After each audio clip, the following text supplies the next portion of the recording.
There you are. Steve, it's a pleasure to meet you, but I know you have a tremendous gaming background and you're with a payment processor, which is very unique to even be talking about responsible gaming. So I'm going to just introduce everybody in a moment, but I want to provide some context for you. Why should you care about this issue? Whether you're a gamer, a developer, somebody interested in the space or providing content, do tournaments. This issue, which is something I've been involved in, ironically, I'm not a sort of a policy geek preaching ethics and morals. I'm a gaming attorney that brought iGaming and sports betting across America, starting out in my home beloved state of New Jersey.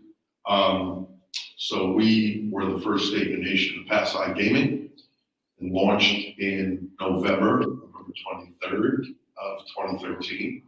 And it's gone exceptionally well. But much like perhaps you've heard today, and many people have opined, esports is years away from happening in terms of wagering on it. We know esports has massive content that goes beyond traditional sports content in a massive way. And typically older folks like me, not Steve or Matt or Anthony, because I'm bumping up on senior citizen age, typically they don't understand. So I like to just throw out some bullets to provide context. First of all, I lost 30 casino clients in 2009 and 10 over my retention by an organization to bring that game to America. They're all back because they thought it was going to cannibalize the brick and mortar industry. And just like you have a beautiful kitchen at home and a fridge full of food, we still go out to eat. And that's because there's a need for us to personally interact. And we know that gamers like to be in front of their desktops and whatever else they're using for controls. They still like to get together and gather and interact. So there is no proof of cannibalization. Not that esports has ever been argued to cannibalize the existing bet-on industry. When I was in my late 20s, early 30s, younger folks won't remember this, certainly Matt and Anthony won't. My dad used to laugh at me. My dad is 87. He's Bill Pascal Jr., a 30-year member of the U.S. Congress on the House Ways and Means Committee. Not a stupid man, but not a tech-savvy man at all.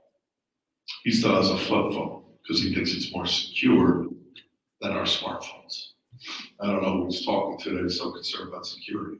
But he said to me, "Billy, what are you looking at?" And I was watching poker on television. And it exploded. I didn't even know what I was watching, actually. I was a Texas Hold'em player. So I say a few years later to my teenage boys, not my daughters, "What are you doing watching gamers and tournaments? Like, don't you want to play?" "Oh, Dad, you don't understand." So you're on a verge of something, but I don't care who you are, an operator, an affiliate, a gamer. So this issue is the seminal issue, not because I say so, but because the proof is that massive companies, and Anthony's provided, and the New Jersey DG had a real leadership role on this, in addition to that, but Anthony Strange is a regulator. And the New Jersey DG, who's been often referred to as one of the best organizations in terms of regulatory regimes, they're the platinum standard. If you believe Nevada is the gold standard, they're the platinum plus standard. Because if you can get licensed, regulated, and operate in New Jersey, you can get licensed anywhere else. But there are certain states you can get licensed in pretty easily, and the DG wouldn't even give you a second look. So Anthony Strange is the Deputy Attorney General of the New Jersey Division of Gaming Enforcement. Some of you know him. You heard him speak yesterday. But this is valuable because clients pay me tons of money to just be able to get in front of this man and his organization. I love hearing from you. Yes, I'm sure you do. No, and you know what's funny? He could be an obnoxious SOB. He's not. Very easy to work with. Now, I'm not saying he's easy in terms of making his decisions because he's a regulator. But Anthony's not only responsible for the sales side of the house, service industry licensing. Anthony's also responsible for a number of other verticals, which is important to this conversation, which is the black market. How do you, in the gaming business we're talking about, how do you push up against the black market?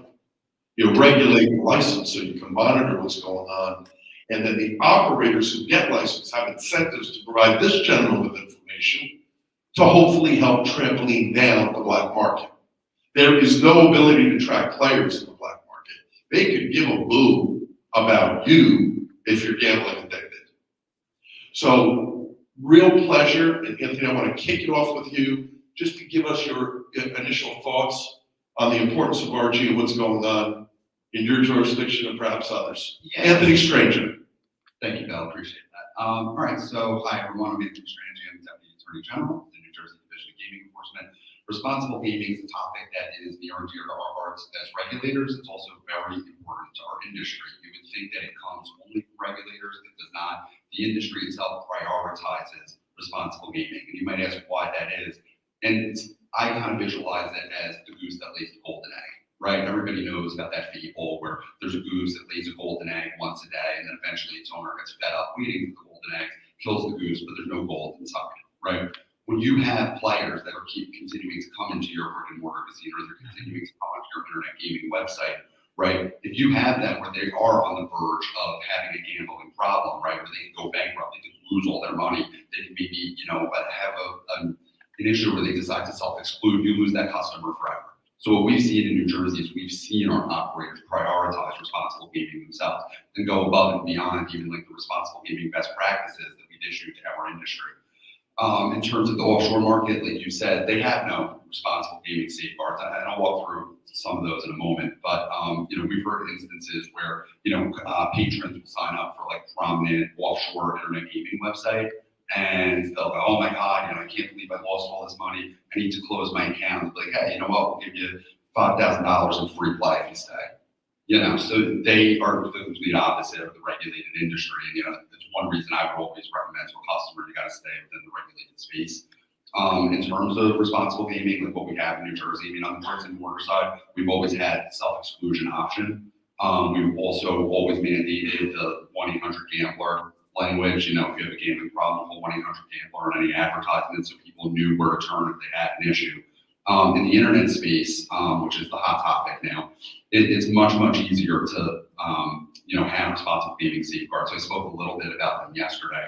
Whereas if you're a patron on an internet gaming website or a sports betting website, you can set limits in terms of, hey, this is a time limit of the amount of time I can spend logged into this app playing. Here is a deposit limit. This is the most money I can deposit on this app. Here is a total number of wagers limit, or here's a limit on how much money I can lose.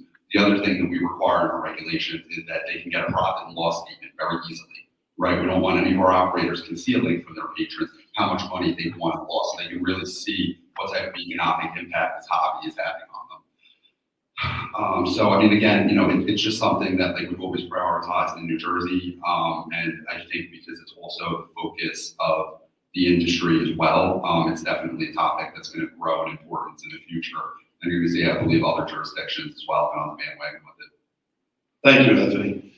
And I want to introduce Matt Holt. Welcome for a bit. Matt is the head of U.S. Integrity, which is a very important organization in America that I think is transformational and unique, but also very much embracing not only of the importance of compliance and integrity, but Matt also understands, as does Steve and Anthony, how important this issue is.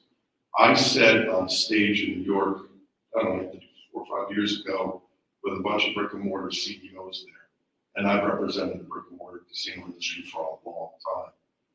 The iGaming industry, which essentially includes esports and betting on esports, cannot treat the gambling addicted customer as the brick and mortar casino industry traditionally, historically, legacy-wise treated. Hey, Bill Pascal, you've lost your shirt, your pants, your watch, your house.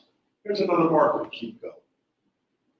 We can't afford that. To create a more sustainable industry, we need to focus on this issue. Ladies and gentlemen, I want to introduce you to Matt Holt from US Integrity. Thanks, Bill. I appreciate it. I've known Bill for a lot of years now, and he does amazing work there in New Jersey. I work with a lot of Anthony's colleagues as well. I'm Matt Holt, CEO and founder of US Integrity. We're a game integrity, fraud prevention, sports betting compliance firm. We work with basically every major professional collegiate sports league: NFL, NBA, Major League Baseball, NHL, UFC, PGA, NASCAR, Major League Soccer, every single collegiate conference in North America with Division I football, 29 of the 32 conferences with Division I basketball, and every league you can name, including slap fight. Yes, we do have that league, two people standing in front of each other, slapping each other in the face. And by the way, you can bet on it, and you can bet on it responsibly. We work with basically every licensed sportsbook operator in North America. We are a licensed integrity monitor in 40 states, as well as the District of Columbia, Ontario, and Puerto Rico.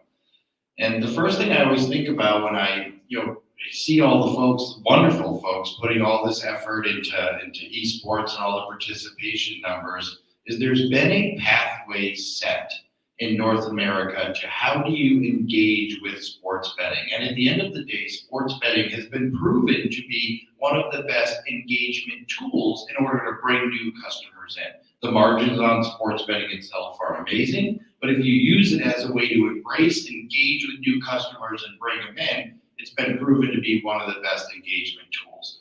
And how can leagues like slap fight, cornhole, mini golf, pillow fighting have legalized wagering on them, and then esports not have regulated legalized wagering on them in every single jurisdiction? They're not taking the same exact steps and commitment to responsible gaming, to game integrity, to fraud prevention that almost every single other professional collegiate sports league do.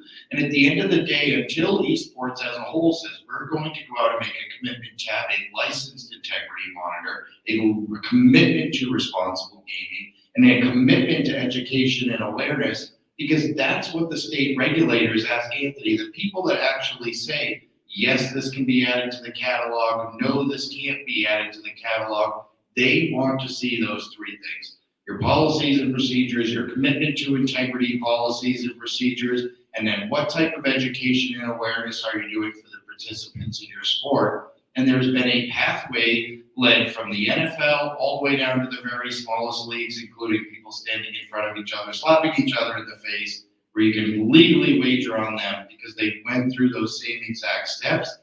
And we just urge the esports industry to say, hey, why don't we take those same exact steps, make those same exact commitments, and then slowly we can use esports as an engagement tool through the wagering mechanisms. Thank you, Matt. Very much. What Matt's talking about is so critical. He's got a very unique, successful service company. He really, if you said to Matt, who's your competition, he'd throw a name or two out, but he really doesn't have it. They're the best of the breed. Well, I'm working with an organization that Matt knows well, Pro League Network. We've gotten miniature golf approved in multiple states, but he said, Bill, can you help me get betting on miniature golf?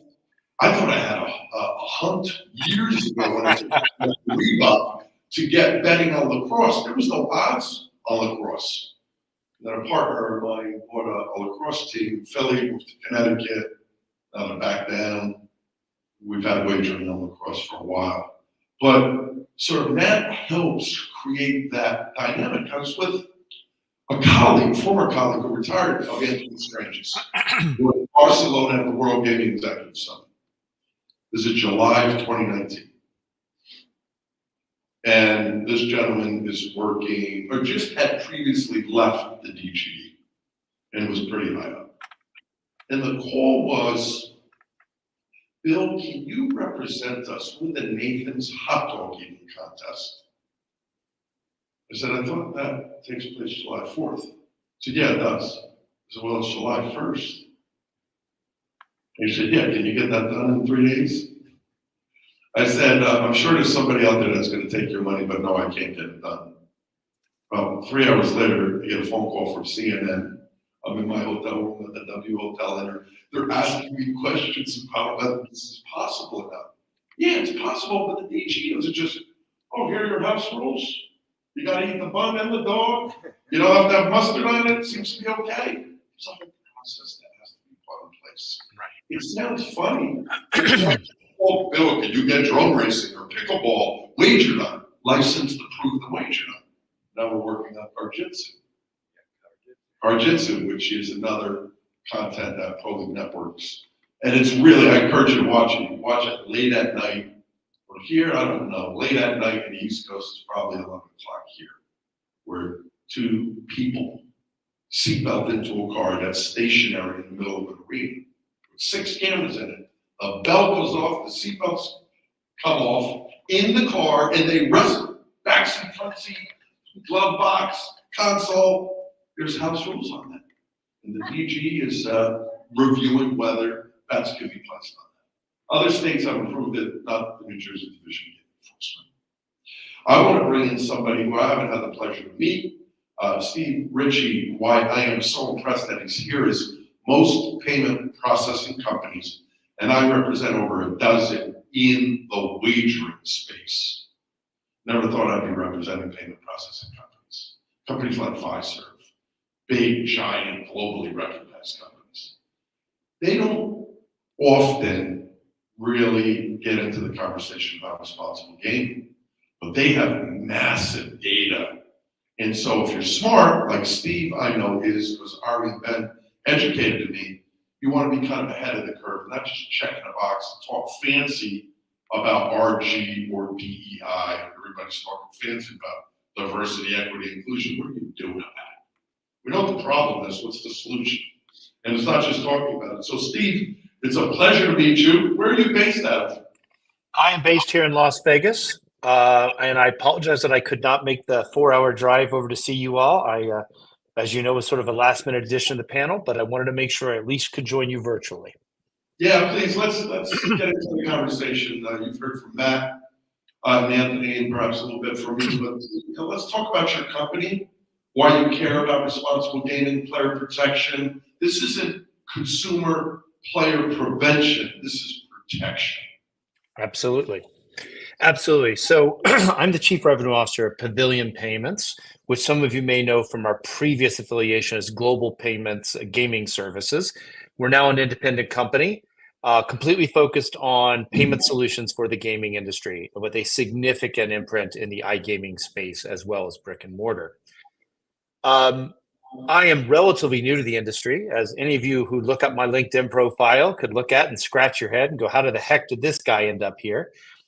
But what I'm finding absolutely fascinating and what I hope to bring to the discussion here and at my company is previous to this, I spent a lot of time in information services.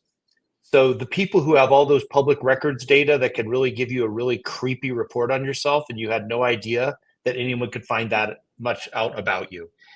Reason why I bring that up is that we had to have very tough discussions about the responsible use of data right after 9/11. I worked for the company that identified the terrorists on the plane through databases.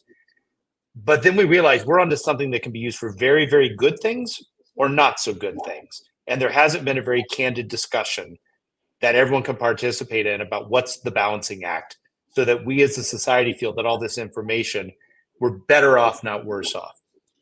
I know this is a long way from responsible gaming, but I'll connect the dots. I think we as an industry need to step back and say the same thing. There are a lot of tools. We're sitting on a ton of data. We can work with, obviously the regulators have a lot of concerns. The country as a whole has a lot of concerns. But what I'm wondering if there's an opportunity for all of us to develop the social contract to say, what's the right use of all this data to help people who need to be helped, but not be intrusive. not be in people's business where we have no business being, not to be Big Brother. No one on this panel wants that. But at the same time, find ways to use information so that we help the right people before they get in over their heads, and not do broad brush approaches that just merely inconvenience lots of people, as we all know, the vast majority of which will keep everything well within the boundaries of responsible gaming. So you're right. We're sitting on a lot, and we're committed to using it and finding ways to work with everyone here to how we can use our data to help as opposed to be a hindrance in the process. Steve, that's great. Thank you. You are unique and diamond in the rough because I've tried to encourage a lot of the payment processing folks as well as other suppliers in the industry to get more engaged and more serious about responsible gaming because I said earlier, it's not just the morally, socially responsible thing to do. It's the commercially responsible thing to do. Mm-hmm. If you're taking advantage of your consumers and you're not protecting them, when they fall off the rails, they tend to take other people down with them. And that story tends to amplify itself.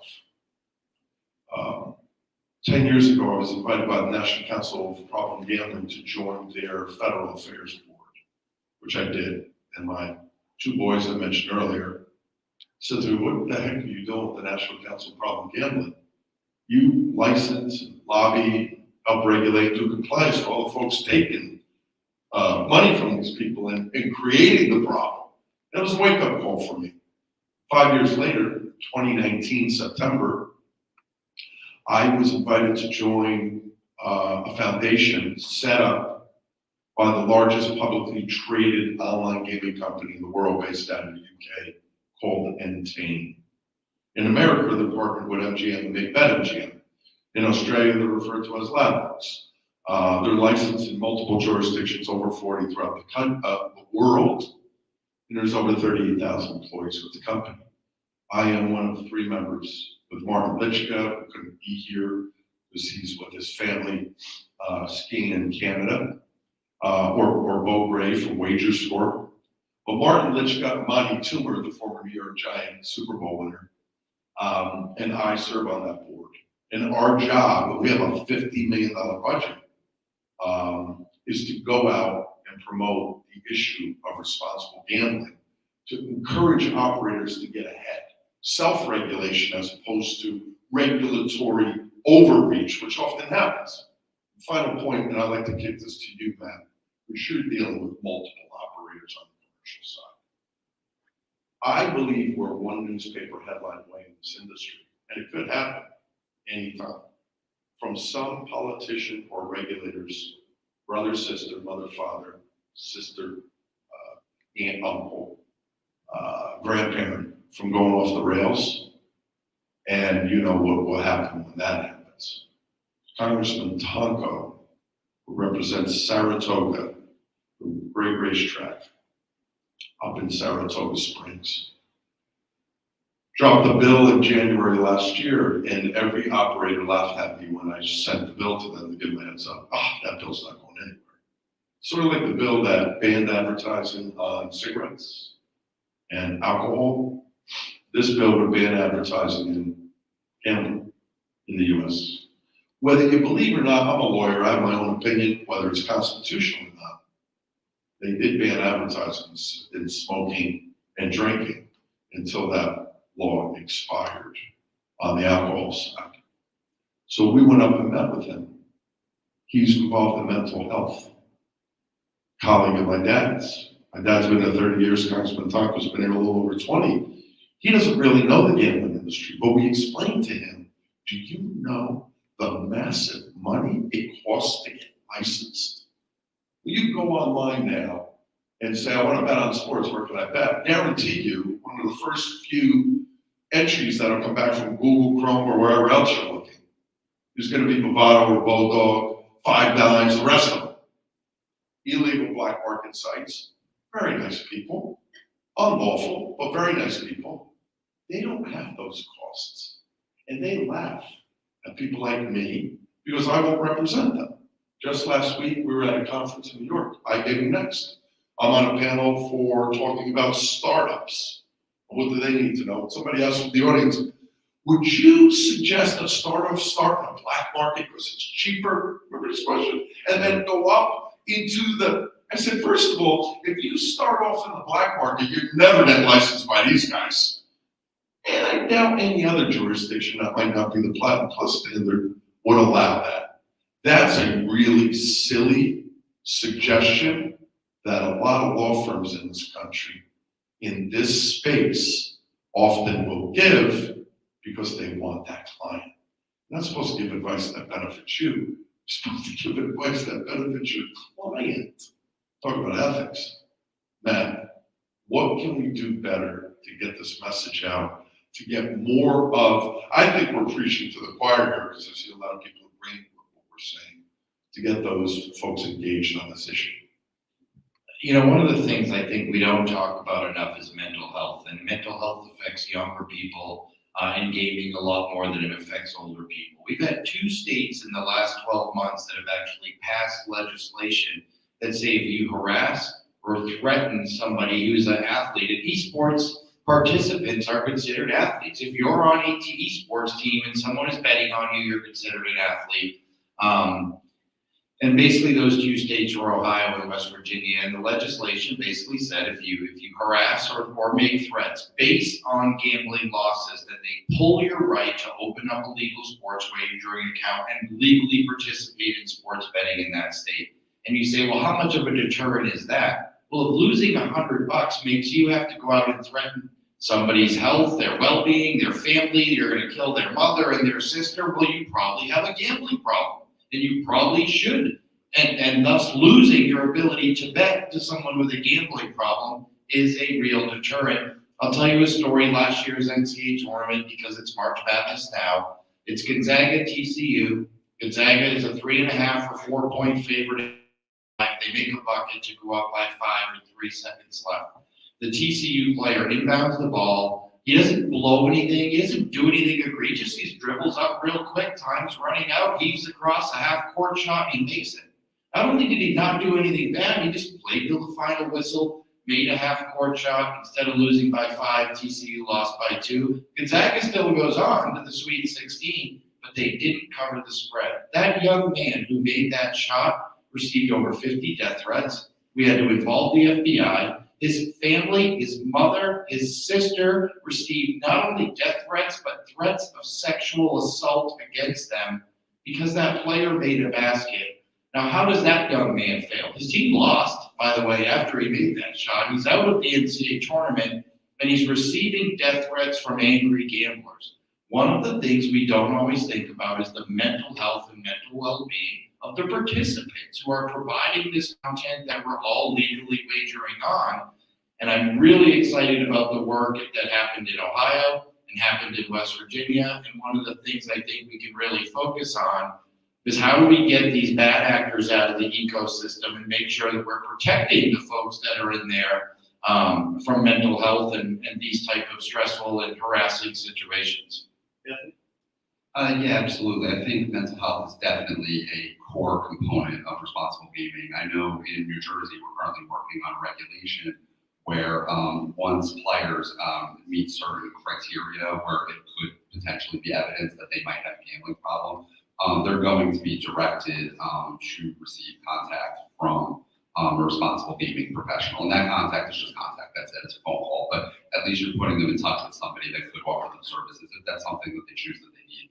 I think in terms of our industry, like I said earlier, our industry has been very proactive because they get it, it's commercially responsible, like Bill said. So I think definitely you're going to see the trend move forward towards responsible gaming, specifically in the internet space, where it's just so much easier to keep track of somebody's gambling, whether or not they might be meeting that criteria. And also, as you see more states come online with, hopefully internet gaming and sports betting and mobile wagering, I think you're going to see them focus on responsible gaming as well in order to prevent some of those, social issues that can arise when gambling is that much more easily accessible. You can do it from sitting on your couch. You don't have to travel to where it works, Yeah, that's true. Steven, you want to Yes. Well, certainly on the angles that these gentlemen are discussing, we don't have that level of visibility. So I will defer to their expertise.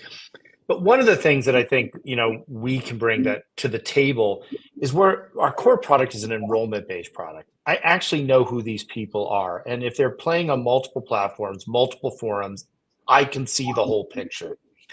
And that's where I go back to how to use it responsibly. I mean, I'm not here to spy on my adult patrons, but on the other hand, we can see patterns that worry people. We know if they've had a string of NSFs, even if they've come through and cleared their balance and all is good, that can be an early warning sign. And if they've been bouncing the checks, as it were, on one platform, another platform may have absolutely no visibility to it. So I think where we can add to the equation is not as much the emotional mental health aspect, which I think are excellent points to bring up.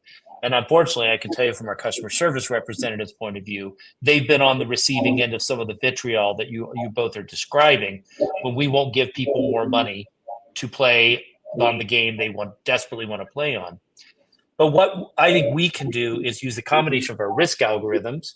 After all, we take the risk. If the person can't pay for it, we're the ones ultimately have to back it up.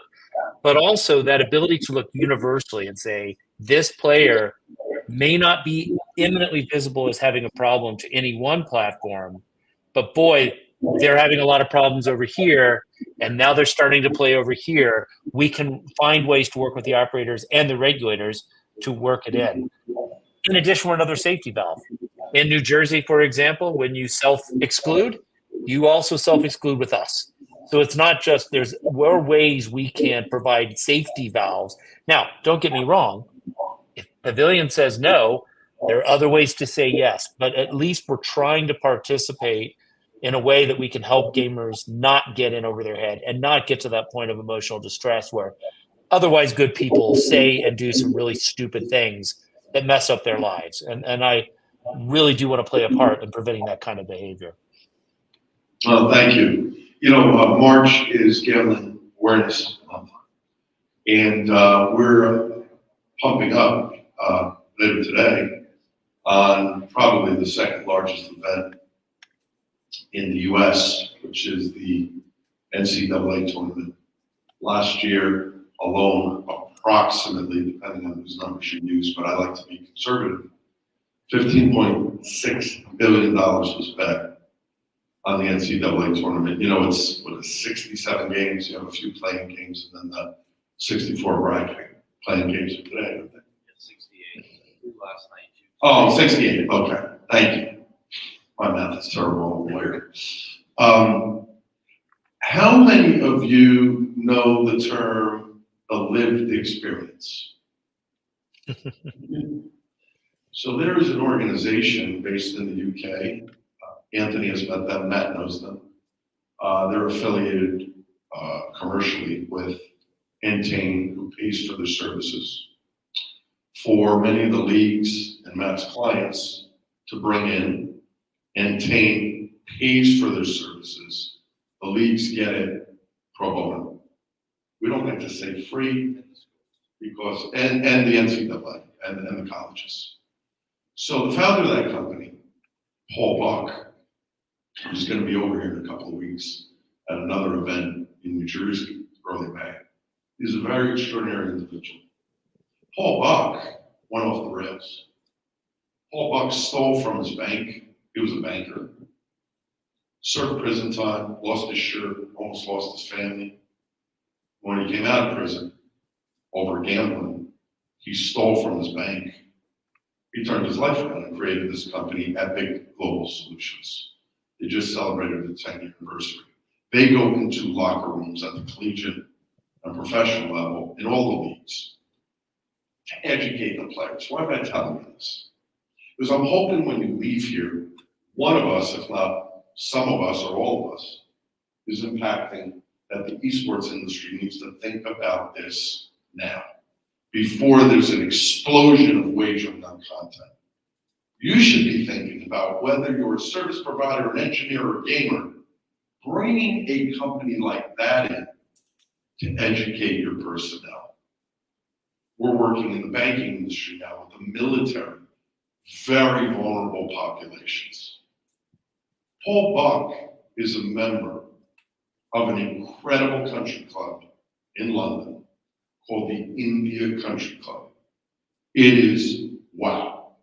Like a US golf country club, only it doesn't have the golf. It's got history, over 80 million pounds in art. And I went to have dinner with him there not too long ago. And I said, wow, you must be doing really well. He said, Bill, I can't afford to join this place. You know how I got in? The CFO of that country club was a problem gambler. And the CFO, and he was also the dual title as the auditor, built 600,000 pounds over the course of a couple of weeks in 50,000 increments to pay off his gambling issues, if not place wagers. And they reached out to Paul because they heard about what he does in his company. And Paul went after, Paul's not a lawyer, went after some of the enablers and got back 520,000 of that 600. And they gave him, instead of cash, they gave him a membership for life. I tell you that story because whether it's Epic or Kindbridge or My Wages Store or any of the other ones in the space, this industry in esports is extremely successful globally, more so outside the country than here, but it's doing quite well. Well, wagering's coming on it. It's been a little bit of a slow roll. When we rolled it out in New Jersey, it wasn't marketed properly. No fault of anybody in this room, but it was an abysmal failure. We need to get ahead of this. And I think one of the ways to do is just not talk to talk, but bring folks in to educate your colleagues so that they're not going off the rails while you're trying to scale or expand your companies. How much time, are we at the end, Ari? 5 10, okay, good. So before I kick it to Matt, Steve, and Anthony again, is there anybody with a question? Very good, yes, sir. The recourse to the consumer when you catch someone. So one of the things that U.S. Integrity Reports is used for is, and Anthony can tell you, in almost every single jurisdiction, if someone makes a legal wager, you have to honor that legal wager. But if we can send out a report showing there has either been malicious activity, suspicious activity, abnormal activity, a potential investigation, proof of past posting, now the operator has the right to hold up that wager. So same thing if you're a customer, you can go file a dispute with the New Jersey Division of Gaming Enforcement, the Nevada Gaming Control Board, whatever organization you place that legal wager with. That's the advantage of placing wagers with a regulated legal sports book is you now have the recourse if you feel like you were cheated, if you feel like you wagered on a game that had nefarious activity involved, you're able to go to those organizations and then potentially have some remedy. And a lot of times, and I know you've probably seen a lot of reports lately in the media around a college basketball team in Pennsylvania that's under investigation right now. A lot of those wagers are being held up in different states pending the outcome of an investigation. If you made a wager on one of those events, you feel like, hey, there could have been some suspicious or abnormal activity in that event, you could go to someone like Anthony and actually plead your case. Yeah, that's right. You beat me to it basically. But you file a claim form with us, and basically the wagers could be suspended while investigations conducted. And if it is determined that there was match fixing, then the wagers would be voided and never be refunded their money. Something you don't get when you bet with an illegal operator. There you go. And how do the consumers react to that, Anthony? They react very well. Actually, it depends. There's a lot of people who do lose money who insist that matches are fixed when they're not fixed. So we deal with that complaint quite a bit. Usually everybody who loses money thinks that there's some type of foul play. So Sure. Steve, did you want to chime in on that? No, I think I think this is I think the gentleman here covered very well. I would say, though, that this does make the case for us. We're thinking, again, selfishly from a payment provider's point of view. Are you working with a reputable payment provider who is licensed as a gaming provider, which we are in the states in which we operate, to operate in concert with the regulators and to provide that level of documentation as needed to make legitimate claims?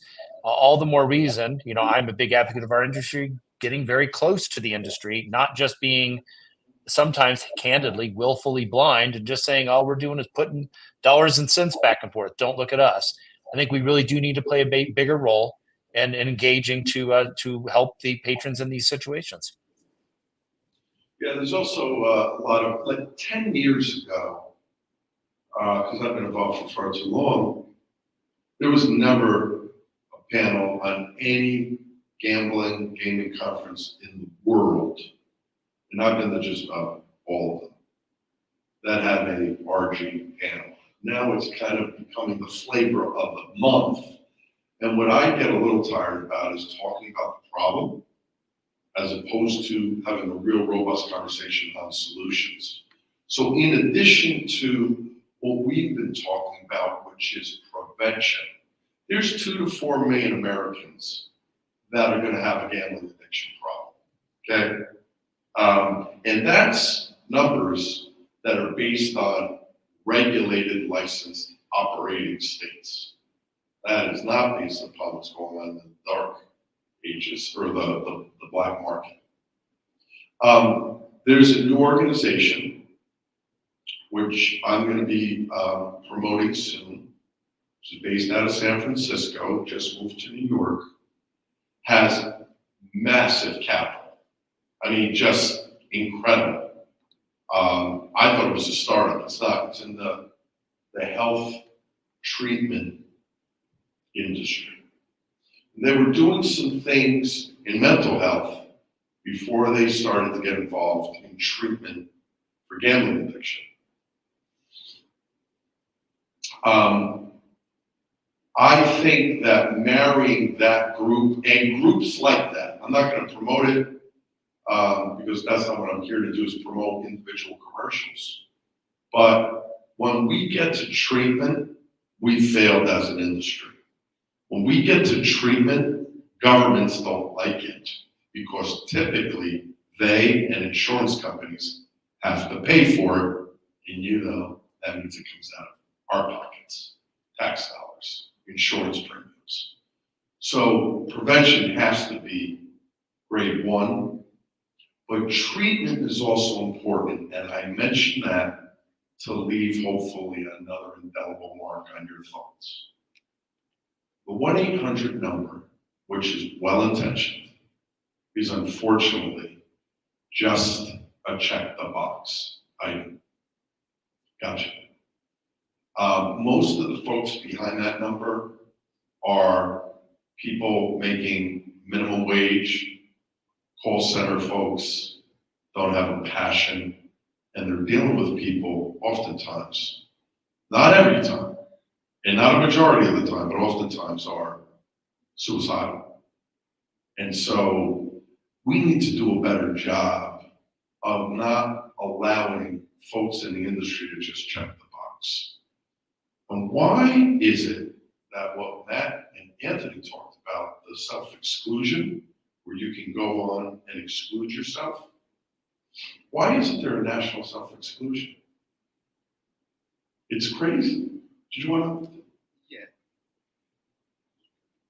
All right, I'm back. I think the difficulty with having a national self-exclusion list is you do have privacy concerns with states sharing that list. It's difficult. It's like it's the nature of gambling in the United States, right? I mean, we treat each state like it's almost its own little individual tiny country, right? We respect like state sovereignty. The reality is many of our operators, when they learn that somebody is self-excluded in, let's say, New Jersey, they will then prohibit them from entering a property or betting online in any of the other jurisdictions in which they operate. So there is somewhat of a carryover, even though there is no national list. I don't know if you can turn to the private sector maybe, but then there might be concerns with the government sharing, each state sharing their own self-exclusion list with a private entity. If not, I think you'd have to do it by MOU with each state enters like a memorandum of understanding with every single other state in order to share it. And then also too, you do have concerns with patrons who self-exclude, and what do you think happens? They gamble for a little bit, they want to come back in, and if you have it where it's shared and now it becomes a national list, that means you're going to have to make sure you disclose that to patrons. Because I may be like, well, wait a minute, I live in South Jersey, I want to self-exclude in Atlantic City, I don't want to self-exclude in Pennsylvania, I didn't want to self-exclude in Nevada. So, those are issues that definitely need to be worked out. But I do know, I've heard when you go to conferences like this, industry members clamor that it would be so much easier if there just was a national self-exclusion list. So, hopefully that might be something we can see in the future, but I do think there's a few kinks that have to be worked out. There are technological solutions though, with encryption technology now that can certainly make, we just launched a product. I always say, I think it's the most important product that's been launched since the repeal of PASPA. It's called ProAbet. And from January 1, 2022 to January 1, 2024, we had 135 cases, and those are only the ones that got prosecuted and adjudicated of players wagering on their own sports. Literally, players wagering on their own events. And again, we feel like we only catch the tip of the iceberg. And yet almost every single state with regulated sports betting has self-prohibited betting rules that say you can't bet on your own sport if you play, coach, or officiate, or are a person of influence over that sport. And at the end of the day, many of these states, Ohio, Tennessee, they actually put in their regs that they mandate that the leagues send them lists of players with all of their personal information. You know how many leagues cooperated and sent those lists in? 0. Because nobody is sending in Aaron Rodgers' cell number, zip code, social security number, so that everyone can see it. So we launched ProAbet in September 1st, 2023, where we actually put an app on the servers of all of the professional collegiate sports leagues. They upload their lists on their own servers. They're encrypted there. So when they leave, nobody sees who's on that list, including us. We do the same thing then with the sportsbook operators who can interact with that list in 2 ways. Upon account sign up, or when a prohibited bettor attempts to place a wager, it simply says you're prohibited from placing this wager, and then sends a notification to the operator and to the league in real time. And at the end of the day, rather than busting people after the fact, we're preventing a problem before it actually happens. And I certainly think one of the things that we take for granted sometimes is in the private sector, technology is our friend, innovation is happening rapidly, and some of that innovation and technology should start to spill into regulation and responsible gambling. For sure. And we know that if you get in trouble in one state with your driver's license, that information gets shared across state lines. So if we can do it there, and I know somebody will come up with a reason why you can't, but lawyers are good at saying no, doctors are good at doing no harm, right? There's solutions to this, but nobody's taking it seriously yet. So it needs to be taken more seriously. Stephen, I want to give you an opportunity to have the last word because it's been hard to, I'm sorry you're not here because you've had great. No, I am too as well, but I've learned a lot from just even from this perspective. I think what the gentleman said before about a national registry is spot on. I think the biggest thing I would add to the list, in a full agreement, they said, there's obviously tremendous value in making it simpler for people to comply and to prevent rather than bust after the fact. But we have to have a clear discussion about what do you do when you trigger a positive. There are horror stories with driver's license. Someone gets arrested because their car's stolen, but the car wasn't stolen. They're the owner of the car. As long as, and as you know, I live in a state with very strict criminal rules around gaming and patron behavior, that as long as we as an industry say yes, but there's an escape valve. There's someone you can talk to. You can find, I don't belong on this list, or why am I being caught up in this mess? Moreover, make sure we have the right identification of the individual. There are lots of Steve Richies. In fact, one of them's on the registered sex offender list in Florida. I'll confirm that it is not me. But the point is, if you don't get the identification of the individual right, you can imagine the backlash that would occur from the public. So I just throw that out there. These are all manageable risks, and risks that I think if we just put our heads together and again talked about what is the responsible use of this information, yeah, we can overcome this and we can help a lot of people just stop the problem before it even gets started. Ladies and gentlemen, please join with me in thanking Steve, Anthony, and Matt. I wish you the best of the rest of your conference. Thank you. Okay. Thanks, everybody. We're gonna we have 3 minutes to the next panel. And as soon as I get the people streamed in here, we're gonna start.